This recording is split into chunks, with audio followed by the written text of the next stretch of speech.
नबी करीम अलैहिस्सलाम नमाज पढ़ा रहे थे। जोर की नमाज थी, असर की नमाज थी। सही मुस्लिम में मौजूद है। हजरत अबू हुरैरा फरमाते हैं नमाज पढ़ाते पढ़ाते नबी पाक ने कदम आगे किया।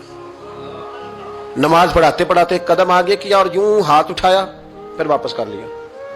अब नमाज पढ़ के ना तो सलाम फेरा तो सहाबा अर्ज करने लगे, या रसूल अल्लाह सल्लल्लाहु अलैहि वसल्लम, वो नमाज में पैर भी आगे किया तो हाथ भी उठाया, तो वजह क्या थी? अब पहला सवाल तो यह है कि आप लोग नमाज पढ़ रहे थे या हुजूर को देख रहे थे? तो सहाबा तो पहले ही बताते हैं कि भाई हम तो पहली साफ में नमाज इसलिए पढ़ते थे कि नमाज भी होती रहती थी और चुपके चुपके महबूब की दीद भी होती रहती थी। हुजूर से पूछा, या रसूल अल्लाह, वो नमाज पढ़ते पढ़ते कदम आगे बढ़ाया आपने तो फिर पीछे कर लिया, क्या था? और हाथ उठाया तो फिर आपने नीचे कर लिया। तो नबी करीम फरमाने लगे, नमाज पढ़ाते पढ़ाते जब मैंने कहा ना समी अल्लाहु लिमन हमीदा, अचानक मेरी नजर उठी तो जन्नत में चली गई।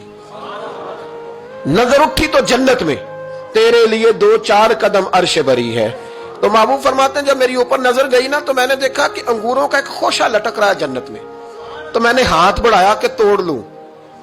हुजूर खड़े हैं मस्जिद नबवी में और फरमाते हैं कि मैं यहां खड़े होकर हाथ ऊंचा करूं तो मेरा जन्नत तक पहुंच जाता है। फरमाया मेरा इरादा हुआ कि वो खोशा जन्नत का तोड़ लूं और जरा मैंने पैर आगे बढ़ाया ही था तो मेरे दिल में ख्याल आया कि जन्नत राज है, तो राज ही रहनी चाहिए। ये राज खोल गया तो मजा नहीं आएगा। तो मैंने फिर वो हाथ वापस कर लिया। सहाबा कहते हैं जब नबी करीम ने ये बयान किया तो हमारे चेहरे ने तजस्सुस से खेल उठे। तजस्सुस से हम कोई बात और भी सुनना चाहते थे। तो महबूब फरमाने लगे, अगर मैं वो खोशा तोड़ के ले आता और तुम्हें दे देता, तुम कयामत तक भी खाते रहते तो तुमसे खत्म नहीं होना था। ये सही मुस्लिम की हदीस है। ओ भाई, मेरे रसूल करीम के वाक़या में राज पे शिकवा करना, कहना समझ में नहीं आती कैसे गए थे।